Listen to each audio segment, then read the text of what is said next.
back, Arcadians. Alex here with another video, and it's Game Room Tour number 20, guys. I did say I would try and get another one in before the end of the year, and here it is. So who knows, I might even get number 21 up before the end of the year. But I'm really pleased to present this to you. And like all my videos, all my Game Room tours, it's not about me, it is about the person and their collection.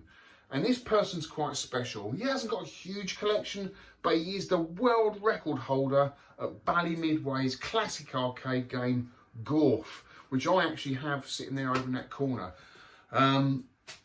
So I'm not only looking forward to going to see Matt, but I'm also looking forward to getting my board fixed.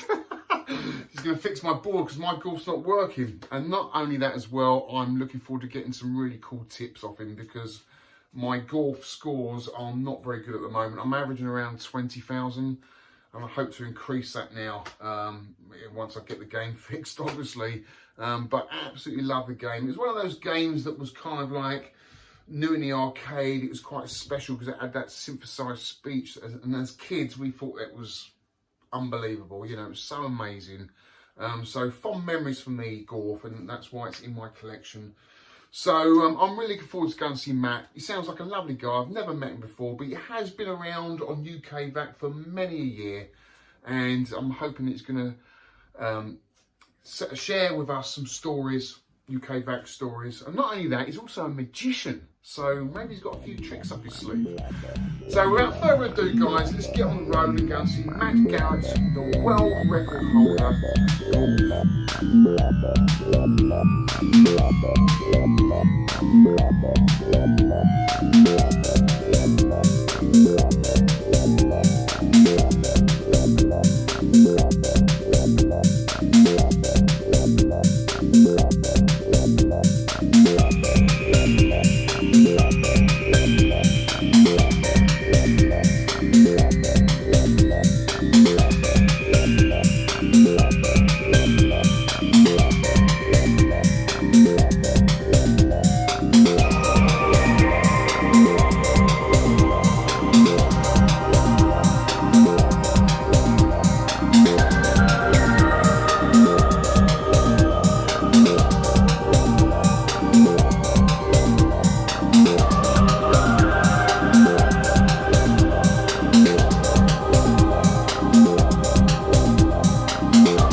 Matt Garret's house. Let's knock him up. Inland Revenue. Yeah, hello Alex, how are you? How you Straight doing, on Matt? the camera, good to see you. well, we never met, have we? No, well I won't shake your arm. No, yeah, no, because I haven't got an arm. Come on in, come on Thanks very much. Welcome to the house of wow. Gorf all set up already. So this is your test rig, isn't it? Yeah, it's as close to portable as you can get. So yeah. There's proper arcade control panel sitting down there. Yeah. And this, yeah, I do use it for testing. Yeah. There's proper board set in there, RGB board. It's got switching power supply, but that's what I use as a test rig anyway. Right, okay. So it's just easier, isn't it? Because Gorf's an awkward board set, isn't it? It's hard to work on. Well, it is if you haven't got spares, is what I'd Yeah, say. yeah. A lot of people throw away from it, but if you've got a few spares, you just switch them over. So at least you can narrow the fault down, which is what we're going to do with yours later on. Exactly, so yeah. Even if we can't sort it out, hopefully we will. Hopefully. But we should find out. Well, we're at least going to find out which one. It's got a custom chip on it, hasn't it, Gorf? U15. Well, your faults, you know, they could be caused by that, don't you? Yeah. U15 can boot, it can work, and that the one in this, strangely, the U15 is actually corrupt. Right. If I put it in the upright, it doesn't work. Right. It comes on boots, but corruption everywhere. But in this test rig, because this is running a high score saves version, right? So it's got different program running through it, and that is okay with that U15 chip. That's strange, isn't it? They're just rare as hen's teeth. Yeah. And you're buggered basically if that chip goes. Well, they only sell it with the cabinet, so yeah. you're going to buy a whole board set, and if you buy an untested one, Yeah. 60% of the time, I'd say they're broken. It's gone. Most of the time. Someone needs to make an FPGA board, don't they? Well, that would be your video's here, so yes, that's what they need to do. Yeah. So U15s, but people, no, seriously, people are crying out for them. So many board sets are just. Yeah, because I've got a Wizard of War as well. Same thing, yeah. Same thing. Yeah. Which I the Astrocades as well. Oh, do so they? If anyone's got any of the old Bally Astrocades consoles, yeah, I think they've got a U15 inside them as well. Oh right, okay. I think. Okay, so we're getting to this a little bit later. Let's have a look at the games room. Yeah, come through. And the cat on the way through as well. Oh, I love cats. She greeted me at the door. Yeah. Bless her. Come on in. I'll stand Oh, wow. Well, it's nothing like. Oh, I feel like I'm at the seaside. What's this? Hammerhead. Oh, you've got the one-up cabs. So, well, let's say, first of all, my collection's nothing along the likes of a lot of the other videos that you've seen. I've got what I've got, and I enjoy the hobby. But this is what makes it so interesting, because this is what I love about the hobby. Everyone collects in so many different ways. Yeah. And this is what I find interesting, and people are going to hopefully find this interesting. I go for what I used to play. So I did used to, years ago, I had a Star Wars cockpit. Yes. And that was back when I used to do my phone, so I just haven't got the room. Yeah. So now, I actually quite like the arcade one-up cabinet. I think well, out of all of them, this would be the one to get, because it's unique controls, which you can't emulate very well, can you? Good. I don't think the yoke's bad. Yeah. So, I know people are going to say it's not a Vector. Well, no, but it's playable. It's good. Yeah. Yeah. And how much do these retail at, these one-up? The Star Wars one in particular? I'm trying to think if it's available in England now. I imported mine, but it comes flat packed in a box. Right. I think I paid $6.50 all in. That included all the shipping and imports. Okay. So that was but you probably get it cheaper now, I think. Yeah. If people look around. This, I've put a Retro Pi in this. So yeah. I'd show Retro Pi stuff on your video as well. You're happy for that? So if I press these two. So originally it comes with just the Street Fighters in it. Yeah. But I dropped a Retro Pi in, so well, that makes sense. So you've got 30,000 games on there or whatever. And the likes of Gorf and ColecoVision. And what do you find yourself playing on this mainly? Do you find yourself just flicking through all the games, or do you go to your favourites? I do like Street Fighter. Always was a fan of the really? game. So yeah, Street Fighter's probably what I play the most on it. Yeah. But yeah, sometimes find yourself flicking through. I'm trying to fix stuff as well. Yeah. Because I've got all of the stuff on here. It's got the Daphne system on it. So you've got your Dragon's Lair and Space Ace. I still haven't got the controls properly set up. So I find myself playing around with the joystick and button configuration. I guess that's the arcade hobby coming out. So if you've got the Daffy set, has that got all the Laserdisc games? Yeah, so that's the emulation for Laserdisc games, isn't it? But I've mentioned the only one that I haven't got set up. So okay. We probably won't play that, but it is on here. It all works. Yeah. And everything. It all comes up. I've just got to set. They are getting extremely popular, aren't they? I mean, I've always advised people, if they've got room for these, why not just get a jammer cap? Do you know what I mean? Because you could just pop a Pi in that, or a depends jammer cab you've got, is what I'd say. If you've got a tidy jammer cab, then I agree. Yeah. These, I've changed buttons, changed joysticks. They're not great when you first get them. Yeah. This was all just ready to go. But the Street Fighter one, for me, even to be playable, needed a lot of work. I couldn't do the moves with a normal joystick, with the joystick that came with it, so I changed it. Yeah, so show us a little gameplay of the Star Wars. What's he got on it? Has he got all three games? You can return to the main menu. If I hold the buttons, I should go back to the main menu. Yeah, got a bit of reflection there. Let's try this side. Yeah. That's better. So that's what you've got. I remember Return of the Jedi. Well, I used to, my Star Wars cockpit, I used to have the ESB kit. Because on a Vector monitor you can have these two. And of course it's raster. Yeah. Let's do Star Wars. So for a lot of people, this game's unobtainable, isn't it? It's just so expensive to get and keep going. That's the thing, isn't it? Yeah, I mean, when I had my cockpit, I had times where just a spot killer comes on. Yeah. And I'm not used to fixing Vector stuff, so yeah, it is just a worry. Yeah. People are going to see I'm not really a great Star Wars player, I'm afraid. Brings back so many memories though, doesn't it?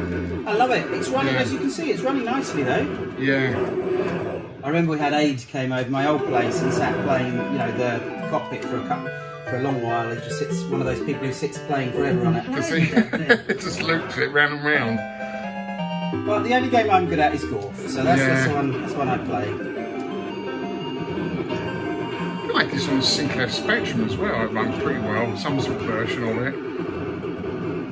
I used to have a Spectrum. It's one Spectrum game I still play now, and that's Splat. Splat? I don't remember that one. This is great though, isn't it? For what it is. It runs well. Yeah.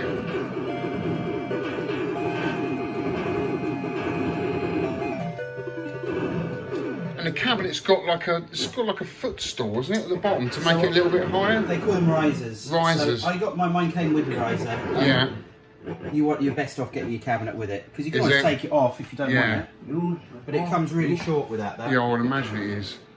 Because you see them without it, you must think they look like they're for kids or something, don't they? I'm fairly short as it is, but yeah, they are small. Is he going to blow up the Death Star? Can he do it? I'll get as far as that. Like I say, it's not going to be very impressive for anyone watching.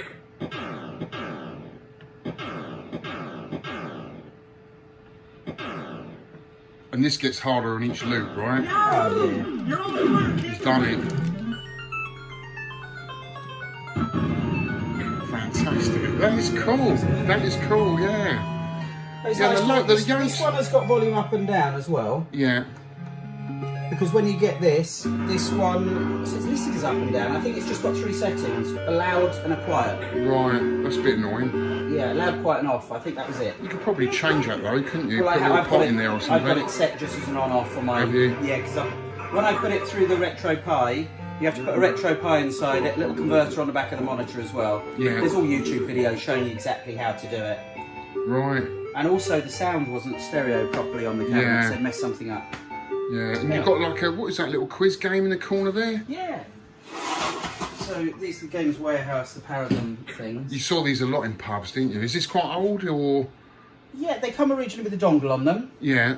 I've got it set for home play, so it's got an emulator in it again. So the advantage is there's 14 pages on here of stuff. You can download and put all the games on it that you want. Yeah. And then I've got other pages. So you can pages update it all the time then. Yeah, I imagine you get quite a lot in there, can you? I've got tons. Yeah. Well, I've got all the ones that I saw. Yeah. But out of all of these, we just have one game that we tend to play all the time. Which is? I will show you. It's a spot it game where you have to find stuff on the screen. So it's this. Okay. But this has just got a PC inside. Yeah. I have got the other one with the dongle, but the normal way these operate... Oh, I've got the wrong game loaded up, doesn't matter. Yeah. You have a dongle on it. Yeah. And you have so many credits. Right, okay. But yeah.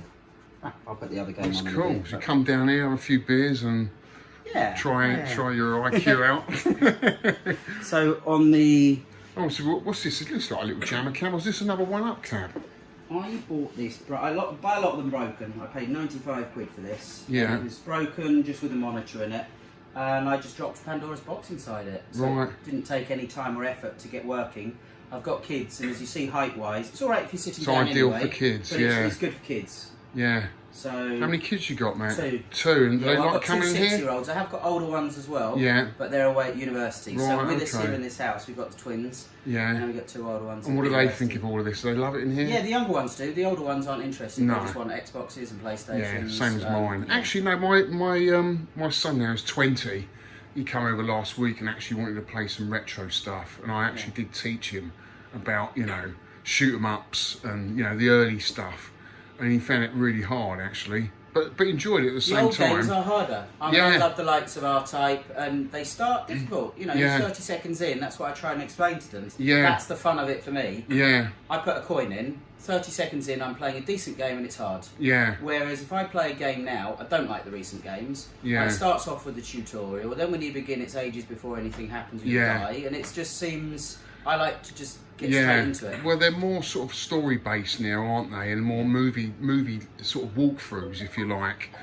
Occasionally you'll die, but you don't get taken right way back to the beginning like you used to in the old games, did you? I mean, I can't really comment much on the newer stuff because honestly, you just don't play it. Don't play no. it. Yeah, for me, the Xbox 360 kiosk that we got around here is about as recent as I go. Yeah. Oh, well, that's great. And also, this is the Xbox 360 kiosk. So, yeah. How did you come by this? A lot of the cabinets I've had, I used to have one before. I sold it and I got another one. Yeah. Again, I bought this with the purpose that at some point I'll probably sell it on. Yeah. I saw it advertised on Facebook, I think. I got it from, and I was just like, yeah, I've got one of those. And I did put it. It's got at the back. It's running actually off an original Xbox. Yeah. Because again, it's got 30,000 games on it. It's it's got all the bits and, and all the Xbox games. So you got all the arcade stuff. I can run it through the Xbox 360. That's all working. Yeah. But then I'm left with just 1 or 2 games or the demo discs. Yeah. The difficulty with running it through the original Xbox was the original Xbox doesn't run the Xbox 360 controllers. So for these controllers here, these wouldn't work. But there's another gizmo that you can buy that's basically an Arduino board inside, G something rather it's called, that lets you run Xbox 360 controllers through the original Xbox. Right. And that's what I've got. Yeah. So we've got Monkey Ball. I like Monkey Ball. That's a... Monkey Ball's a classic. It's a fun game. Yeah. If I go into the main menu... So they would have had these in game centres advertising for the 360. Yeah. Yeah, give it when you're younger to go into... Yeah, just kiosk advertising. I mean, it'd be good for like for some of the shoot 'em ups you can get on the 360. You know, you got some classic arcade games on there. I went to car boot sale to take the kids along. £1 for a Xbox 360 game, so you can't go wrong. You can't go wrong, no. So these are all. So it's got all the original Xbox stuff on here. Yeah. And as you see, I've got this running on this bit. And if I go back, then you can go into emulation stuff, and you can go into. It's got. I don't think it's too bad because this is a bit better than Retro Pi for how it runs. This runs a bit faster. Does it? Yeah, Xbox just being a bit more powerful. It's more powerful than I've got Raspberry Pi 4B. Yeah. So it's like Space Station now. But it's got Outrun 2 and things. That's probably about as recent as it goes. Yeah. But it's got everything. Oh, Outrun 2 is a classic, isn't it? Yeah, but it runs perfectly. Yeah. And I put that on showing the older ones, and they're just like the graphics look rubbish. But And is that the original monitor that it came with, or? Yeah, as far as I know, yeah, I think they are. You got them all on there, haven't you? Yeah. Let's just put Outrun 2. That's what I was after. Yeah, let's have a look, see how that runs. Because I think this only came out on the 360, didn't it? Or the original Xbox. Outrun 2. Couldn't tell you. It didn't have any other ports, I believe. No idea. But most of the stuff here is just running emulation off arcade stuff.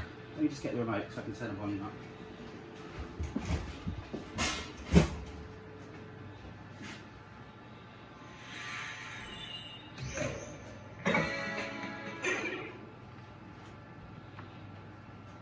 I think pretty much each game in the room I've done something to. So this the challenge was getting controllers working. That one was broken. The next one across a Pac-Man ball. I got broken one of those, and was because I've got another one sitting side by side. I was able to get it working by switching all the bits and bobs, seeing what was wrong with it. I've replaced the power supply and that if I'd go on it. So you plan to sell this then, Matt, are you? Or say that again? You plan to sell this kiosk, are you, at some point, or you're going to keep it for a bit? Years. Yeah. I think a couple of years and keep it for let the kids enjoy it. And then when we get bored, I've only got a set space, you see. Yeah, that looks great, doesn't it? It's running fine. Yeah. You know?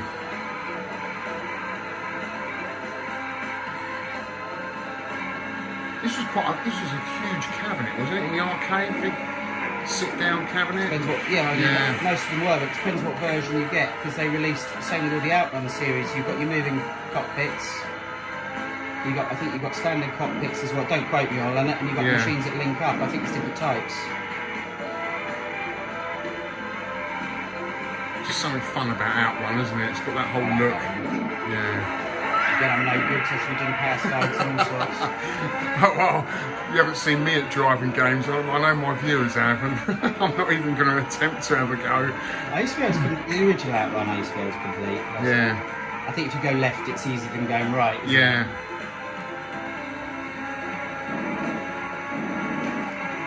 I might be better actually because it's on a controller. When you stick a steering wheel on it, I'm terrible.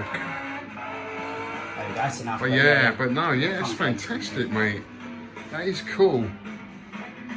Yeah, so what's this Pac-Man ball? I'm sure I've seen one of my mates pick one of these up. These used to be in arcades everywhere, didn't they? Yeah. Any seaside arcade must have seen these. For me, they were the best pusher.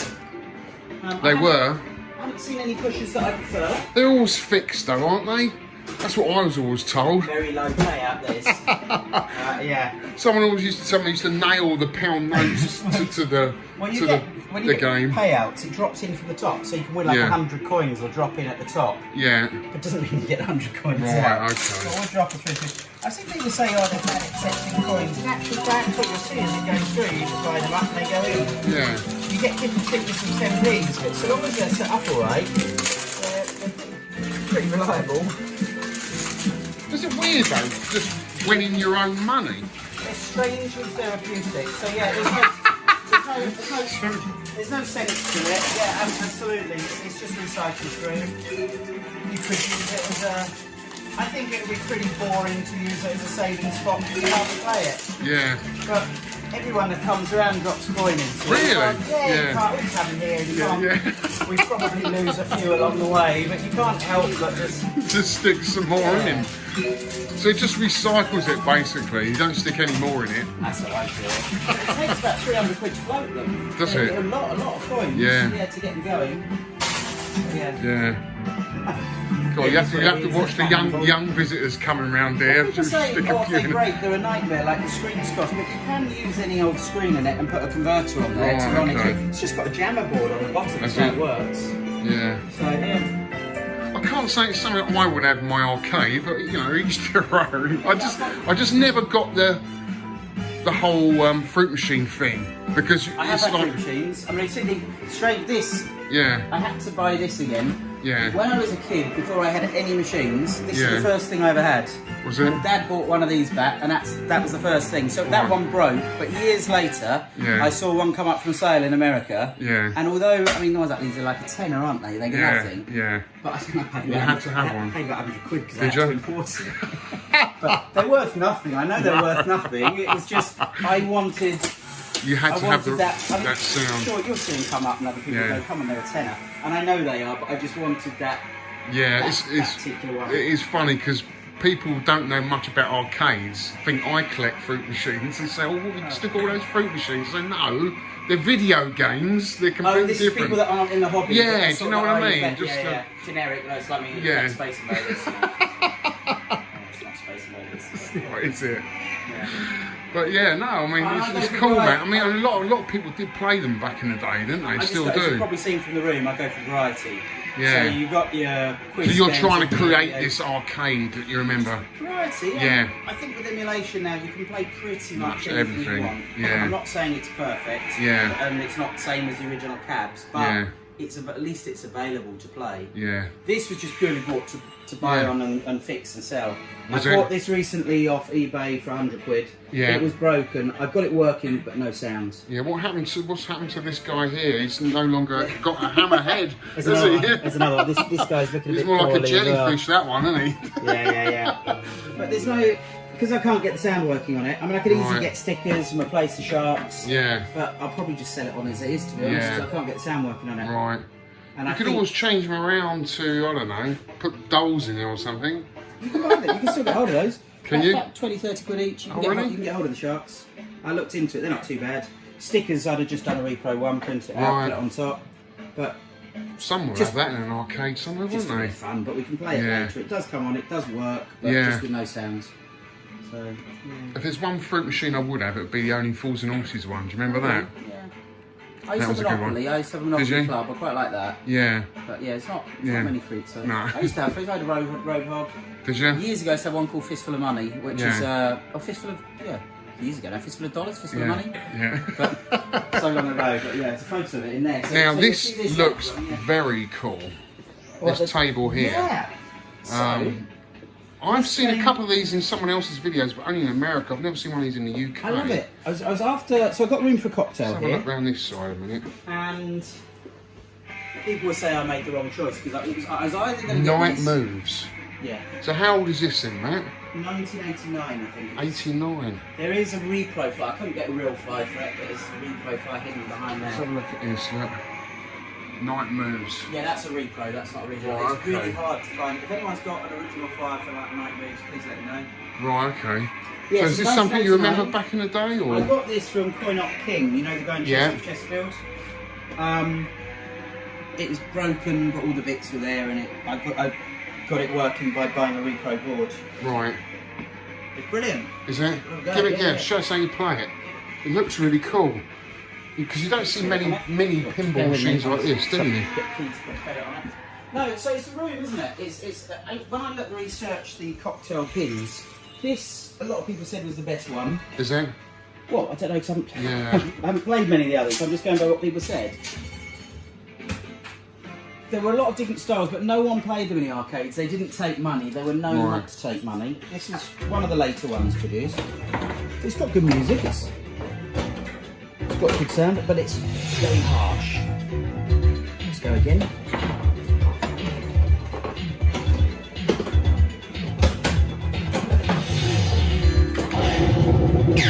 It's got a 2-ball multiple, so it's locked in at the top. Right. So we've got another one here, and you can release that.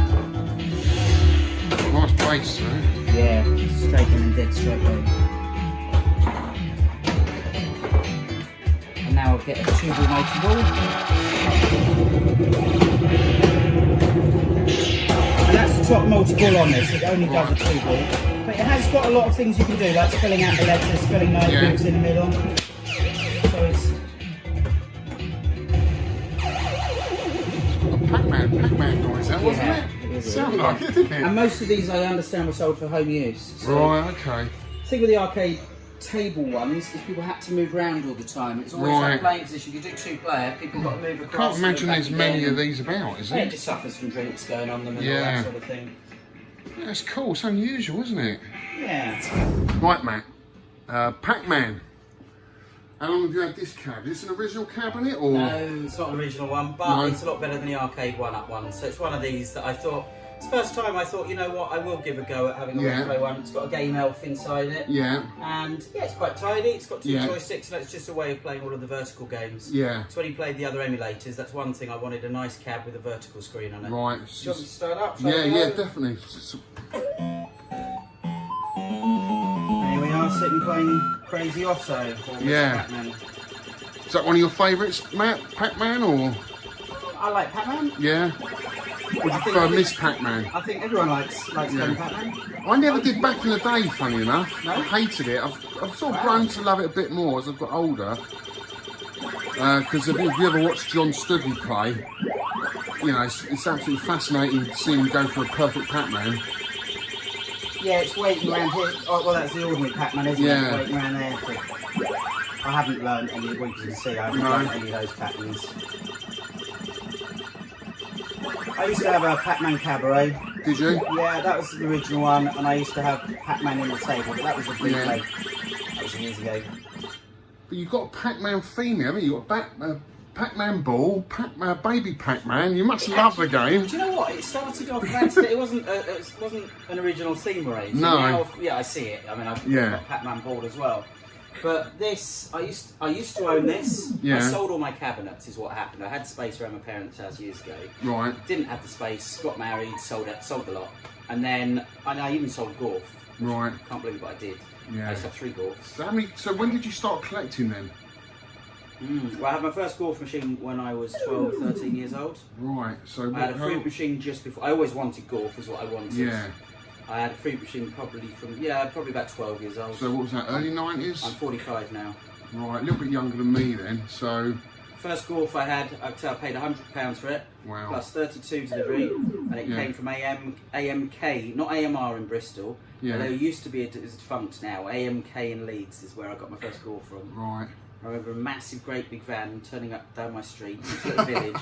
I think the street had never seen a vehicle so large. Yeah. Baby Pack, I bought broken, had it imported from America. Yeah. Cap kit, fortunately fixed the monitor because I don't know what I'd have done if it didn't.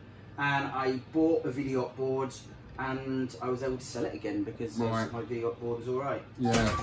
This is like a half pin, half video game, isn't it? It's sort of. Works great. Yeah. Yeah, so the only other one in the series exactly the same as this is Granny and the Gators. Yeah, I played that as well. I did used to have I think Coin Op King's got one for sale right now. Yeah. I did used to have a Granny and the Gators. The pinball on the Granny and the Gators is pretty good. Yeah. The video game... It's not. It's rock hard. It's hard. What I'd say is you've got to understand it. You've got to get used to it. Yeah. When I first got it, I don't think I played it much at all.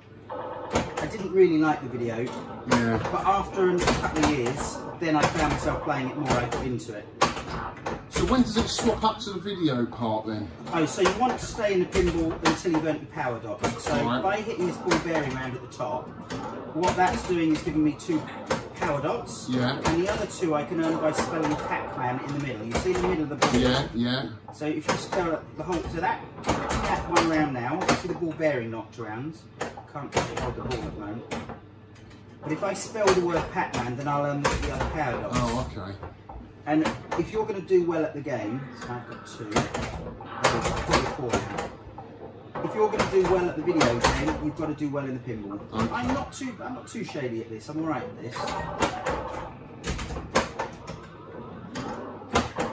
But now, what I'd really want to do you see the blue arrows that are flashing in the middle? Yeah. If I hit it in there, yeah. which I'm bad at aiming at, but if I am aiming to hit it in there, that'll put me back into the pinball. Okay. There we go. Right. Back into the maze, sorry.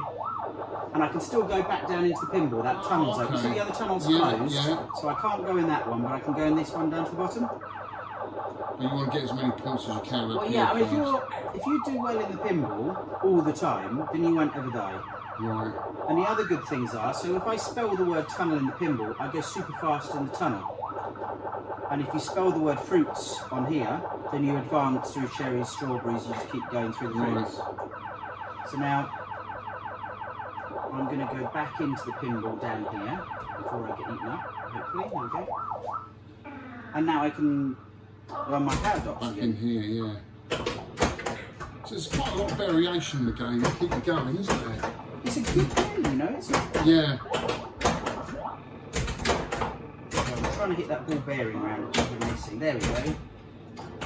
And that's only a power dot. It starts, the power dot's here up the top of the you can see here it's showing you which power dots are burnt. 1, 2, 3, 4. Can you see I'm a bit faster through there now? Yeah. That's because I've spelled the word tunnel once, maybe. And you've got settings, you can turn the tunnel off at the beginning of the game to make it harder. Yeah. There we go, we won't keep going. Excellent. But it doesn't have the acts like Ms. Pac-Man, but it does have different mazes in it. Yeah. And when you go further on through, then the solid bits will disappear.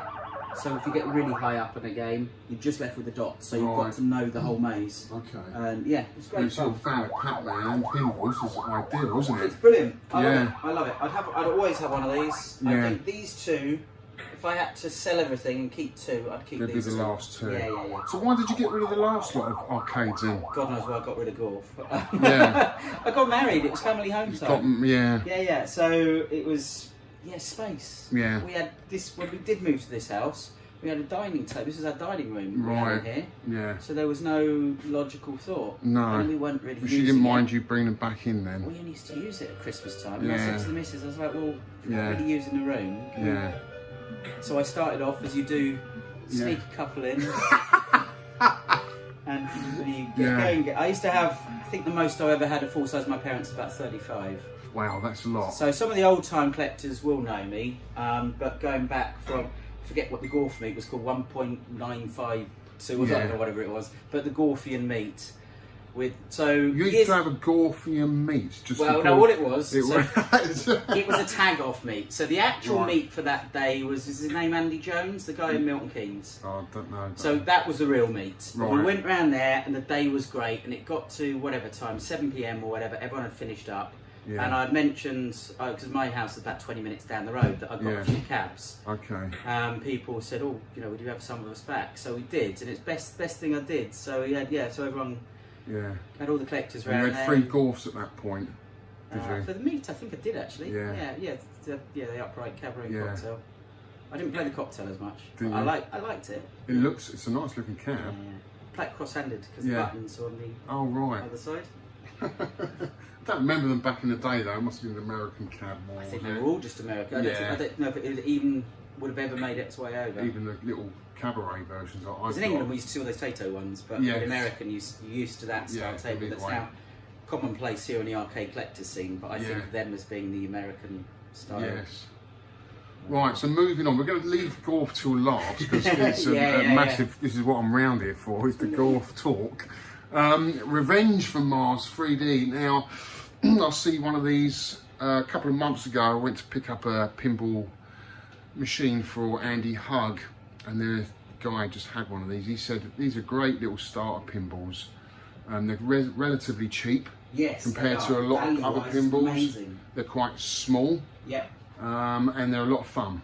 So I used to have, well, I've had a few pins. I used to have a Twilight Zone. Yeah. Yeah, I sold that for maybe £1.5. Did you? We go about 10 years, but yeah. I know what they're worth now. Yeah. So Revenge from Mars, probably worth what, about 2.5? Would you say? That's right. Something Yeah, like that? definitely. But yeah, it packs a punch for the money. Yeah. Yeah. And what's so great. special about this pinball match? So it's so got I love like, it. I'll tell you what I've done to it first of all. So when they came as manufactured, the monitors were actually, even from when they were made, were pretty dim. Yeah. So forget cap kits and anything like that, and brightness settings. Yeah. It was to do, I understand, something to do with the voltage on a video thing. So there's an Ultimark kit that I've put on this, and boy did it make a world of difference. Right. You couldn't see half the stuff on the screen till I'd fitted it. So right. if anyone's got one, do put one of those kits on it. That's my top tip. Right. I'll show you, because I've left this unlocked. It's like a little backlight, is it? It is, that. Right. See that tiny thing there? Yeah. So all that's happened is, it's got VGA going in that side. Yeah. And out here's your standard monitor, your monitor colours, your red, green, blue and sync is going in here. That's pretty much it. It didn't take long to fit, but honestly, it made a heck of a difference. Makes a lot of difference, yeah. Now, because you can get a lot of mods for this pinball, can't you? I couldn't work out how to install, there's a version 2.0, yeah. is the latest software. I'll start a credit off. Yeah. Do you want me to turn the volume down? Is that no, that's fine. Right, yeah? You've got buttons at the top. I could have chosen my start thing by moving those ones at the top. But this was designed as a modular system, of course, so this and Star Wars were the only ones that were made in this cabinet style. Okay.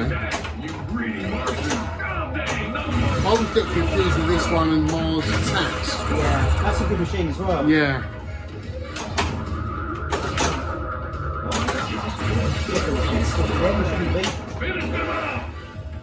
So it's telling you there's a ramp in the middle that's lifted up, and that's where I've got to hit it now. Right, okay. You're almost going for that screening, aren't you? Strange thing about this game, it's different than a lot of pins. You actually are aiming for the middle. Yeah. And most pinballs, that's the last thing you want to do, so lend your credit. It's got two multi-ball, 3 and a 4-ball multi-ball. Yeah. That's the one thing I miss about Twilight Zones, that final multi-ball. Yeah. So you've blown it up. Yeah, so it goes along here. You see the missions are in the middle, so I'm on Martian Happy Hour. Oh, okay. And then after that, it's the next one, Secret Weapon. I always think with pinballs, I just start by playing them, not really knowing what's going on. No, I'm the same. And then when you own them, you sort of learn them. Yeah, you get the hang of it. And you realise actually there's either a lot to this game or not a lot to this game. Yeah, so if I get one more ball captured, I'll get a multi-ball. I'll get a 3-ball multi-ball. And if I get up the ramp, I'll complete that. Do you find yourself going after your last high score? And you just play for fun, mainly? This one I've turned to a slightly easier setting. I used to have it set quite hard. Yeah. And I'm quite happy dying quickly. It doesn't worry me. I prefer the harder settings, even if I'm not good at them. Yeah. But when friends and family came over, they wanted it set easier, so that's what I've done. Lost Martians there.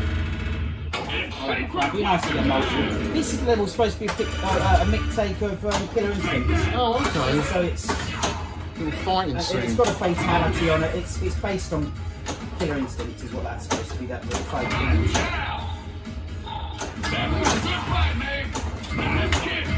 And then if I do that, so it says finish him. So it's all based around. Failed anyway. But that's all based around Killer Instinct. That's cool, man. I do like it. I wouldn't mind one of those myself. Yeah, great for money. I don't think you can go. You've got some cool flies up here. Yeah, most of them are. So the only one that's not original is the Night Moves. All the rest are original. Yeah. So, if you could just turn that turn off now, Matt. Turn off shortly. Oh, okay. Right. So, what we want to get onto now is Gorf. You're world champion at Gorf, aren't you? Only because I'm so sad that it's the only game I play. Do you know, I used to play this Seaside Arcade when it first came out. Where so was I was this? like Bognor Regis. Bognor Regis. So close to Rab's neck of the woods. So did you play it when it first came out? Well, I'm going from memory, and I was about 6 or 7. So right. So I remember it when it first came out, and it was at Smarts Amusements in Littlehampton. I don't know if you ever went there. No. And it was brand new, and the guy had 3 or 4 of them in a row. And me and my mate Tom, my best mate at the time, saw this machine and absolutely fell in love with it. You know, the whole speech thing. The fact it had all these different games within the game. We just thought it was absolutely brilliant. A lot of people knock it for being a sort of. It's not its own game. It's a combination of loads of games. Yeah, it is. But I think they're all completely different anyway. The Galaxian doesn't feel prefer like Galaxians. I mean, I do like the original Galaxians, but I like the fact you can move up and down on this. Yeah. And it's quicker because you've got half the number of enemies. Yes. Astro Battles wouldn't be a complete game in itself because it's not got enough depth. It's not got the same depth even as Space Invaders, I don't think. No. But it's faster paced, and that's the thing But I used to play it when I was 7 years old, and I had a little stool I used to have to stand on so I could see the screen.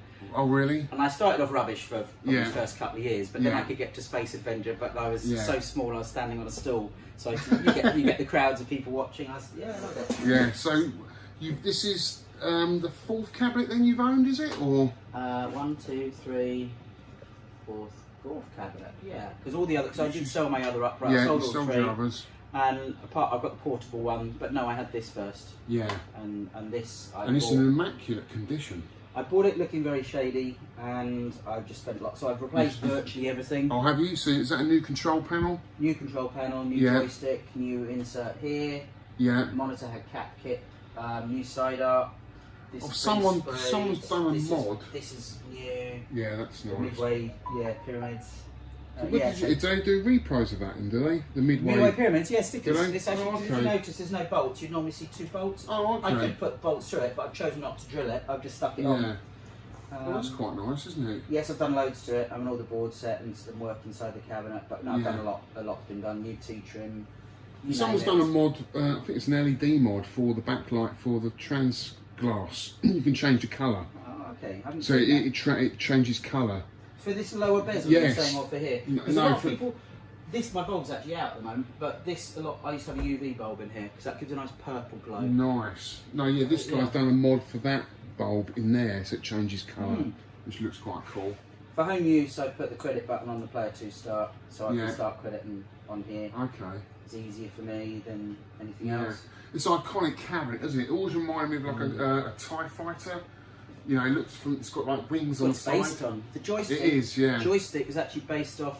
Jamie Fenton talks about it. Oh, is it? It's based on the actual joystick out of a Boeing bomber thing. Right. Okay. And yeah.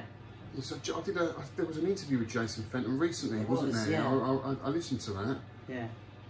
Yeah, very interesting person. Isn't it? Yeah, that's right. Yeah. So Yeah. Jamie Fenton, formerly Jay Fenton, That's great character. Yes.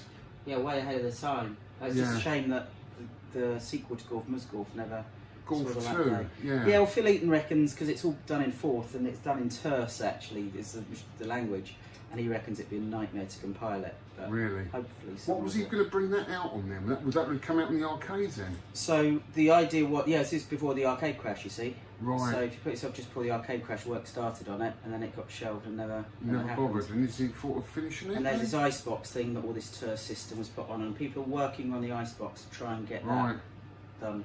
Yeah. So hopefully it might. I think the easiest bet was if anyone writes it for another console, it needs 2 joysticks. Oh, okay. So if a console that used 2 joysticks, which if anyone's plenty. Yeah. Well, there's enough. I think. But is it based on the same games? It's not polygon graphics or anything? Jamie would love to get it finished. Yeah. That's one thing. She's talked about it in a recent presentation. Yeah. Would love to get it finished. The best bet is if someone wanted to program it for another console. Yeah. She would give all the information, and there's enough screenshots and gameplay footage to, I think, make it happen. Yeah. It's basically 2 joysticks, kind of Robotron style controls, very frantic, which Gorf is like anyway, with the same explosion noises of Gorf. But that's all we got at the moment. Bit of video footage of it. Yeah. That's interesting, isn't it? Yeah. So this came out in 1980, wasn't it? Copyright 1980. You'll see 1980 down here, and 1981, February I think 1981. Yeah. And the other interesting thing is it was originally Midway, and then went to Bally Midway. So you'll see Midway written over here, Midway written on this, but up the top you've got Midway, and then now you've got Bally, but that's the only bit of the machine that says Bally on it. And why is that? Because the time it was done. I think it was just tied in with the dates that Bally had just come part of the project, I think near the end. Okay. So. Yeah, so I wouldn't say it was near the end of the crash, it was another couple of years yet, wasn't it? Gorf was 81, but Ms. Gorf would have been coming out in 82, 83 time, so yeah. Just had a lot of competition, Gorf, 1980. I mean, for me, that's the golden era. Yeah, it is, yeah, absolutely. 1980 is the year when all the classics came out. A lot of people say it was the first multi-scene game, but I never understand that because I think Phoenix was before it. And Phoenix, how can you say that Phoenix wasn't multi-scene? Yeah. So I might be wrong. Maybe there's a technical reason. Yeah. And if anyone wants to comment and let me know why, I'll be interested. Yeah. But the idea of the blue screen and Astro Battles is that's supposed to be daylight, and then you zoom off into the space. Right, okay. So unless that's it. I'll show you a couple of the bits on the wall just before we get started on the game. Yes. This thing here, this is the combat manual. Yeah. And it's actually got the seal around the top of it, so that's one thing that I'm pleased with. You can go onto Wikipedia. What do you mean it's a combat manual? So back in when the game came out, I'm going to say 81, that was released, and you could buy it, and it tells you how just tactics and things. It's for kids to buy at the time. Okay, that's interesting. You can go on Wikipedia and you can see all the pages from it scanned in on there. Yeah. We've got the original seal. These are the Gorf coins from the Expo, and these are two different flyers that I've got. There's two different Gorf flyers, so that's what's in there. And this is Secrets, Screens of Fame and Fortune of Midway. And notice all the Gorf bits are down. Yeah, that's here. cool. Up the top, Game Boy Advance. Let's just zoom in on that because that's so. This is the Game Boy Advance version of Gorf and the Commodore 64 version of Gorf. So, and why have you got them up there then, Matt? Well, I've got another one of the Gorfs. so you are world champion at... Well, I love everything about Gorf. You're the world champion at the Game Boy Advance version. No, not Game Boy Advance version. I don't think there's any... Because it's a homebrew game, no scores are up on Twin Galaxies. Oh, but I'm not sure if they're allowed to. Well, give him up. Yeah. What are you waiting for? Just Rogan programmed it, and... They were still available. I know you were searching for one recently. They should be about. Say on. I just went on eBay. Yeah. Is there an actual site to get them from? Is it esty.com? Esty, yeah. That used to be on there, but it said unavailable when I looked. But that's where I bought. I've got two copies. That's where I bought. And is it faithful? It's good. Is it? Really, we can have a look because I've got one out on the thing. I'll show it to you. Bring it in now. Yeah, let's have a look at it. Wait there. Right, Matt. So you've got the Game Boy Advance version here. Let's have a look at that. I can't believe they've got this on here. It's the most recent version. I did a homebrew game. Just lift it up a little bit. That's it. Tell me where a good angle is for that's yourself. Good. So you need to get backlit because if you get a Game Boy Advance that's not backlit, yeah, and this one's been modded, has it? This Game Boy Advance. Yeah, I bought it. I made sure I bought a backlit one. So I bought it done already for me. And this was brought out in what year, do you think, roughly? That's recent. Recent. So it's a homebrew. It's a homebrew. Yeah. Interesting for doing any other arcade conversions. It's great. Yeah. There's a speech kicking in. Listen look at it. It's how faithful is that to the original? And I like the way, because it's a vertical game, it's got the scoring on the right hand side. Yeah, because on the Jaguar they left it horizontal and they made everything wider, whereas on this one they've taken the choice. Sorry, can't multitask. No, it's okay. Yeah, they've taken the choice to do it that way, and I think it's good for it. Yeah. It has got all the levels, so you've not just got speech, but you've got your Galaxians level, because that was the level that was typically missed out of the home versions. It's got all the speech on it as well. Looks great, doesn't it? Yeah, tactics are slightly different.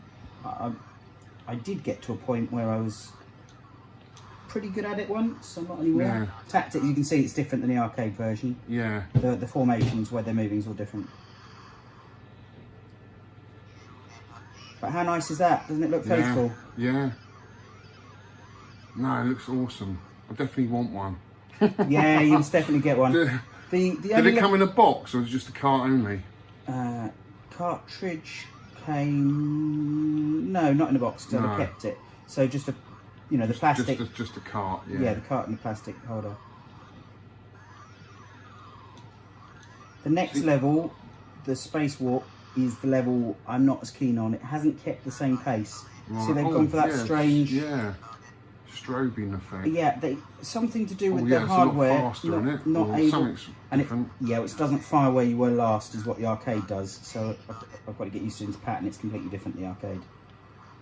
They could do. See, the trouble is with Gorf, they haven't really reinvented it like this. You know, it's like Space Invaders. They've redone it so many times, and some of them are excellent. Like, I don't know if you've played Space Invaders Extreme, but some of the later versions of Space Invaders, although different than the original, they're still really, really cool. They could do something with Gorf, couldn't they? Like a modern day version. I would love to see a modern day version of Gorf. I'd certainly, if anyone's after doing it, I would tell them what I would change about it. I think it has to have things like the same insulting speech, but I think you can make new speech that was different. Yeah. I could picture how I would expect it to be. I like Gorf, but a Roman number 2 underneath. You know, like Golden Axe has got that number 2 underneath. I think it should still keep the same look cabinet, but with different ranking names. Yeah. It should still be insulting at the start to you as you play. Yeah. Still keep the same speed elements going on. But anyway. And so this was the game you played as a kid. You loved this game, didn't you? Yeah, everything. Was you good at it when you were a kid, or was it something that you decided to go for as a world champion later on in life? First game I ever played, so I was rubbish at it. I didn't know how to use the joystick. You know, so it's a game I learnt on. So I would die on Astro Battles all the time, and my tempies would go in.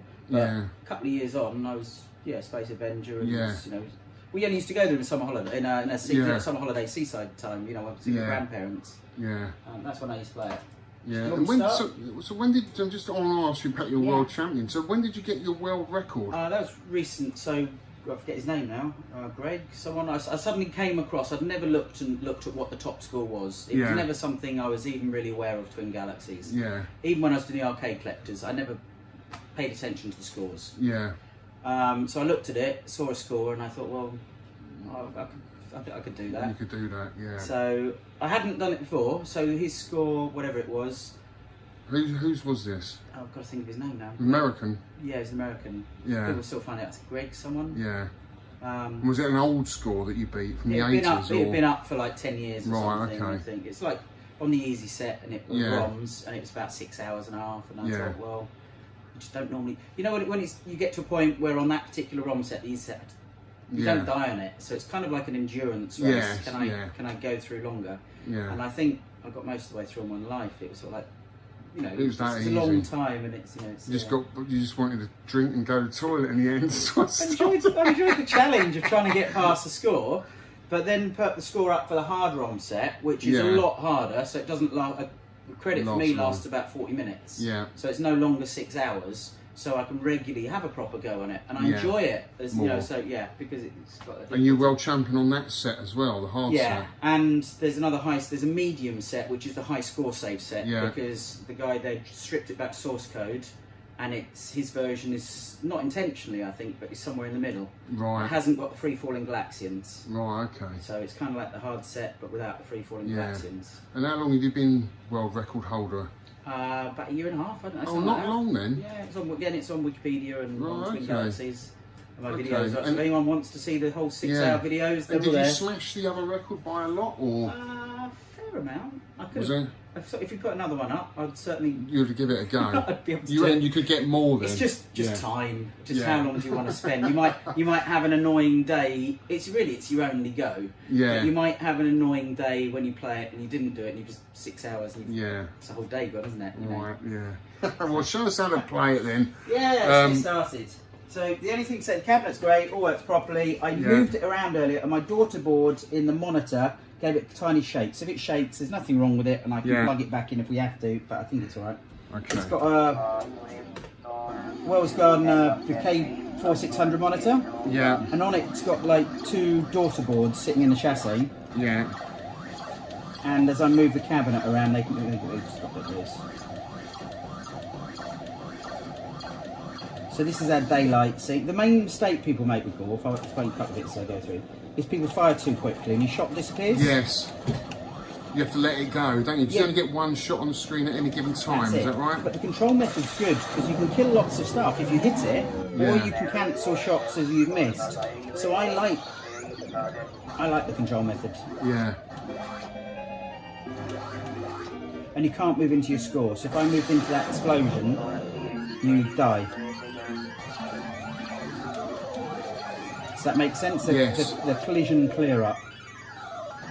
So do you tend to go for these when they're coming down? Because obviously you get more points for them as they're in air and not when they're in formation at the top. I honestly don't worry about the points at all. Don't you? You just keep going. You just keep going. Yeah. And naturally, if you don't die, you're going to get a big score, aren't you? Right, okay. Because I'll try and wait until they're flying down, because you get double the amount of points. That's it. Is there a point at where these come out of at this stage? Yeah, they either go clockwise or anti-clockwise. You don't know which they're going to go in. Right. So that varies. There we go. Press my What's that? I noticed one channel of sound wasn't sounding. Right. And yeah, so you go along. Yeah, so I noticed you've got that pretty much straight away. Is there just it's just knowing where it is, basically, where the ship is, to get it. I try and get it first go. Well, not first shot. I normally get it second or third, so I'd say.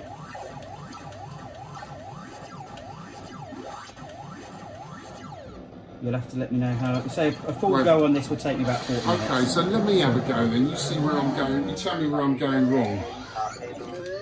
Oh, that's with my left arm.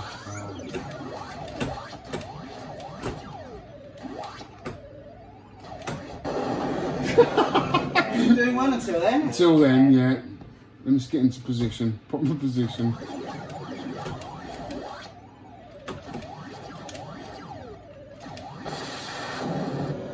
My top score's around 20,000 and I haven't beaten it. It's really frustrating me. Is that on the easy or hard set? It's probably the easy set. I'll have to check. Yeah.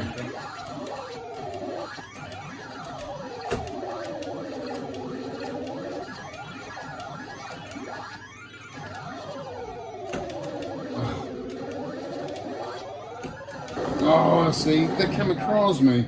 I should have gone out there. Should have moved out of the way. You can take your time on Galactic. Yeah. There's no particular need to try and shoot your way through. Yeah. So this level fires wherever you were last. Right. Oh,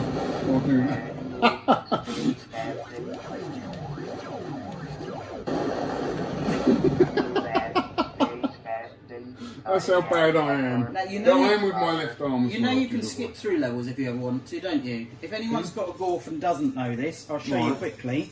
You start a credit off, and once you've started the credit, you flick the test switch. So I've started the credit. Yeah. Inside, I'm just flicking the test switch across. The test switch is now on. Yeah. And whenever you press play one start, you'll skip a level. So if you want to practice high levels, or you just want to play, and if you're about to die, just practice or whatever, you just press that. I did not know that. So it was there as a test feature, and it's on the hard set that you do this. Right. I don't think the easy set lets you do this. Okay. Yeah. And that'd be on the pin-out, is it? The settings on the board. What, the hard and easy set is a different set of runs, so you just need to burn a new set of runs. Okay. So the game, people were getting too good in the arcades, so they wanted to make people die quicker. Get more money. So they released a harder set of runs. Yeah. Yeah. That is awesome, mate. Absolutely awesome. Absolutely fantastic game. And thanks for showing us that. No worries. It really, really. So what I'm going to do now, I'll set the camera up now, have a little chat with you about other things that you're into as well. Yeah. And we'll have a look at my Gorf set as well. Okay, cool. Perfect. What are you going to show me here then, Matt? Essentially, it's just a collection of Gorf cartridges. Yeah. Jaguar is a hard one to get hold of. Yeah, I've tried to get that one. Yeah, you're So that's another homebrew version of Gorf, is it? Unless now you're prepared to pay 500 quid plus. Oh, that's Jesus. how much they go for. That's silly money. Because Really? it's only 100 made.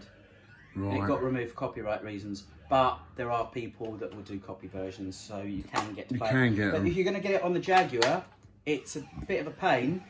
You need the basic Jaguar console, and you need to pay for the CD unit to go on the top, because it's a CD game. Probably won't be getting So that then.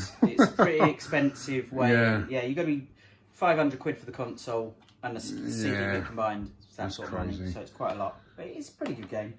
Yeah, just other cartridge versions. Other cartridges, you've got the Commodore. What's the other one there? So you've got your Atari one as well. Yeah, that is cool. And then over here, this isn't the original Gorf t-shirt. I used to have an original Gorf t-shirt, and I hate to say it, but I wore it too much. Right, so these are just ones you've had made up. Yeah, but that's in a similar design to the originals. Yeah. And these I got given actually when I did my world record. Someone sent me these. Oh, that is cool. So yeah, they are on eBay. Oh, that's cool. Yeah. Random stuff. It's very nice to get. Yeah. You want to have that up in the arcade, mate? Well, so I do like Gorf, but I You don't want it everywhere. Yeah, I can see it in there. Yeah, exactly. You look at the size of this one. Kids love these. Kids, so it's not like they don't get used. Kids like playing them. Yeah. Look at that. So yeah. Yeah, that is cool. See, I'm a big fan, but I'm not. I don't know. I think to have it in my bedroom. I think no. I know what you mean. It almost turns into a kid's bedroom then, doesn't it? Yeah.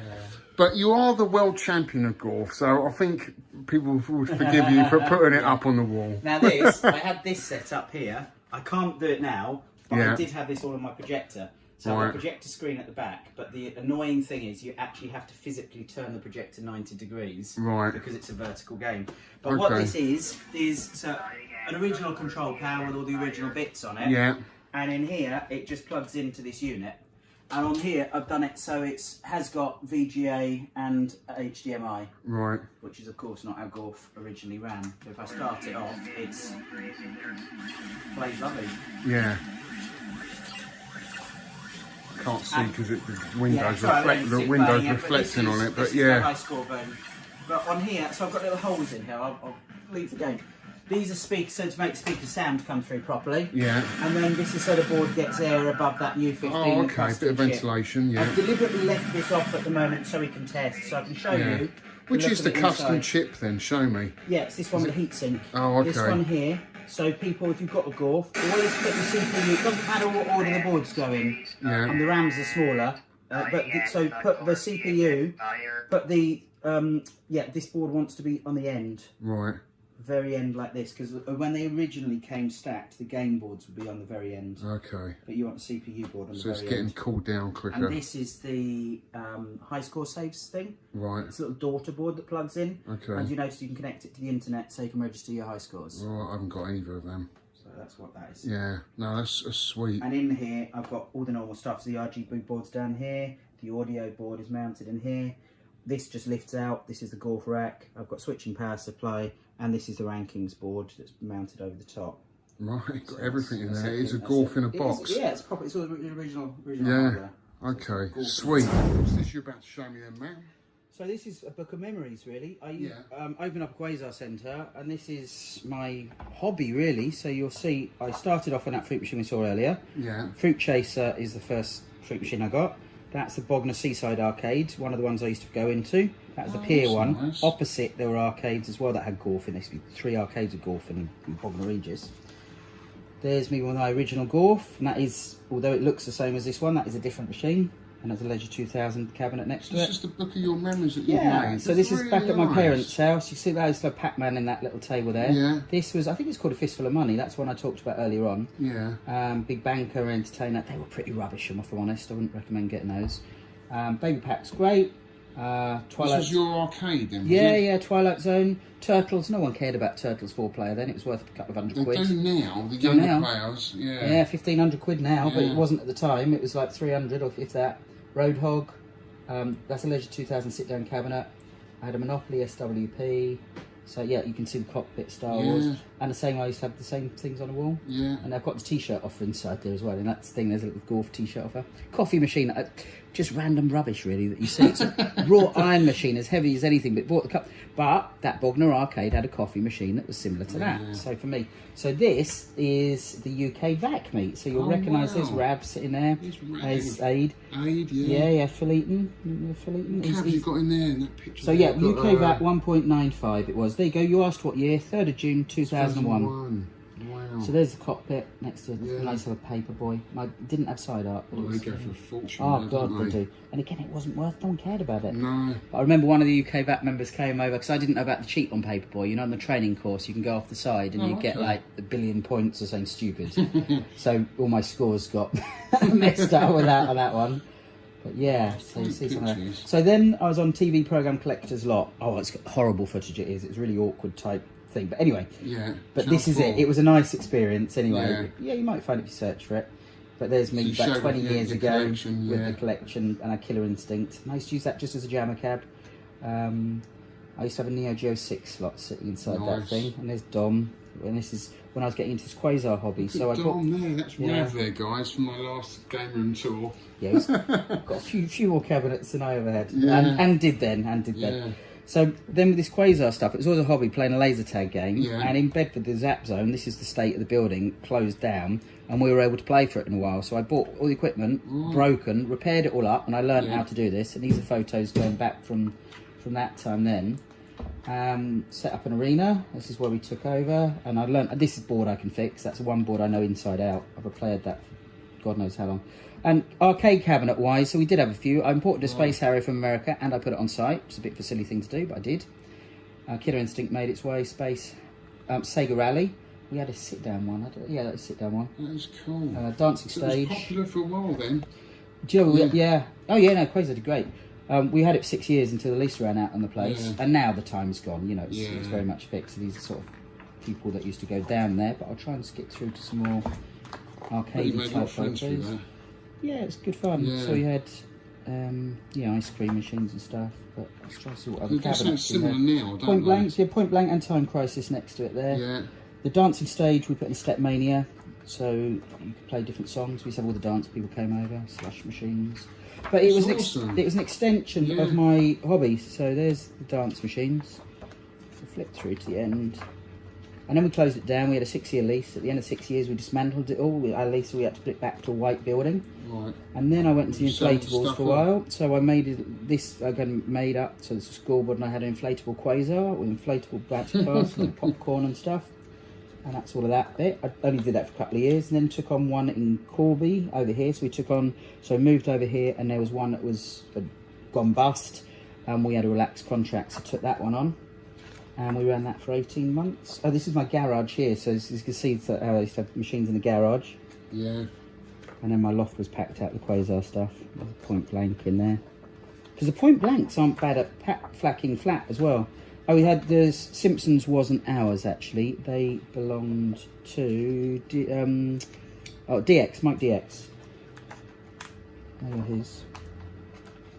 And we had kicking thing and a horse, the horse racing thing. So there's a few cabinets on there. Crazy Taxi was his as well actually. Cool So place for kids to hang out. Simpsons and Crazy Taxi, they weren't mine, but all the rest were. The bowling thing. That's awesome, mate. Awesome. So yeah. That's it. And we'll talk about also your what you're more famous for is you're a magician, aren't you? Well, not now in COVID times. No, but yeah, it's what I do as a full-time job. Yeah. So, yeah, I've done that. and you're quite famous for something within the I magic specialise circle. in niche things within it. Yeah, so I won the highest award in the UK for close-up magic. So this is what I do as a living. Yeah. And I, do all sorts of events, corporates and weddings. Yeah. But I specialise in one niche thing, which is the linking rings. Yeah. Small pocket version that you make, and I've come up with my own ideas, and essentially I lecture around the world and sell the trick. And So- can you can show us a bit of that a bit later on? Yeah, Oh, that'd be cool. Okay, right, let's go to that. Right, guys. So we've got Matt here. Right, this is Matt is a member of the Magic Circle, and I can't wait for this. You're going to show we've me. got the backdrop of the arcade. Yeah, you're going to so I show guess me it's something kind of- that you're actually quite famous for. Is that right? Well, these rings have been around for 2,000 years, but I've changed them. I've developed the methods, really. Okay. So look, you know what's going to happen. They're going to join, they're going to separate. That was a bit fast. We're going to separate them a bit slower this time. Yeah. 1, 2, 3. Yeah. Would you do me a favour? Now, you've got a hand that you can hold on to that with. Yeah. Let's go for that one. It's going to join here. Yeah. Look solid? Yeah, Sounds looks solid? solid. Feels solid? Yeah. Joins through. Just have a little look. Just make sure there's no gaps, no breaks. That's incredible. I'll go again, I'll show you where it goes. I'll show you the camera too. So it's from here, and all I have to do is blow, and then it melts through. Wow. Watch again from here. I'll do it front on this time. Little breath, and it just disconnects. Just check them, make sure that there's no holes, no catches, no magnets. Really. They are solid, guys. These are solid if you rings. take those apart, I'll be gutted, I tell you. They don't come apart, but then you disconnect them like this. We'll take it a stage further, shall we? We'll go again. What I'll get you to do this time is to hold you. Which hand are we going to go for? I've only got one hand. Here. Good.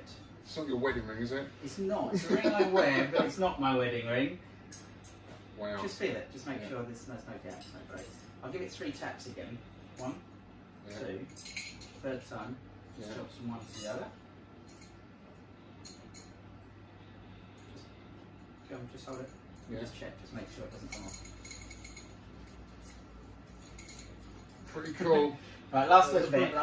I'll try and show this close up to the camera this time. So we've got a ring joined to the hoop, and that's in the middle. We're going to focus. Do you see the change from where you are, Alex? Yeah. It's the ring here is actually on both hoops because it was up like this. Yeah.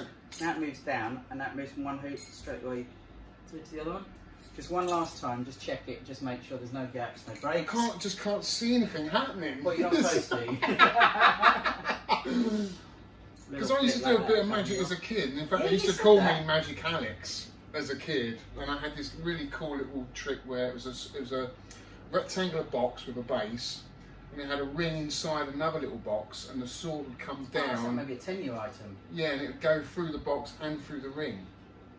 But of course, the base had a spring in it. Don't tell me how it's Oh, done. okay. I tell you, you better hold on to that so it just jumps back to my finger. And that's it. Wow. Thank you very much. There you go, guys. Matt, thank you so much pleasure. for the game room tour. Thank you so much for fixing my board. That's all right. And showing me all these wonderful machines you've Sorry, got. we've not got more to show you. I know, and this cabinet is absolutely beautiful. The best example of golf I've seen. It is amazing. And you're an awesome player, a top bloke. I'll give you an elbow, mate, because I can't shake your hand. Guys, I hope you enjoyed that. This is Matt Garret, and where can we find you, Matt? Is there any way we can come and see you, or have you got a web page? My web page is professionalmagic.com, and I think you can put a /Gorf and you might find something there as well. But there you go, guys. professionalmagic.com is me. So. World champion at Gorf. Oh, thank you very much. Thanks, guys, and I'll see you on the next one. So there you go, guys. I hope you enjoyed that. Many thanks to Matt Garret and his fabulous collection, and it was a real pleasure to go and see you, Matt. And thank you so much for fixing my board. Yes, he did fix my board, guys, and my Gorf's all working. And hopefully, I'll do a video on that very soon because I absolutely love the game. We'll do a gameplay of it. And well, what can I say? Like all my game room tours, I thoroughly enjoy them, and I hope you did as well. It's nice to see how other people collect. We all collect differently. Not to everybody's taste, obviously, because some games we grew up fondly playing back in the day, very obscure games that maybe some arcades never had before. So some people have got really fond memories and a real attachment to some arcade games that no other people have. And if they're quite old games, quite primitive black and white games, you know, no one else is going to have that love like that person does, you know, who spent so much time back in the day playing them. And, you know, and that's what I love about this hobby, is seeing other people's collections and see how they collect and what games they've got that I've never played before. So, fantastic collection, Matt. Top guy. Really, really enjoyed it. And hopefully I'll see you soon, maybe at the UK VAC meet. Guys, I hope you enjoyed it. And until next time, I'll see you on the next one. I'll try and get a few videos up now, okay? I've just been a little bit down in the dumps recently with this arm. I've struggled to find the motivation, to be honest with you. But I'm back, I am back, and yeah, I'll see you on the next one. Take care, guys.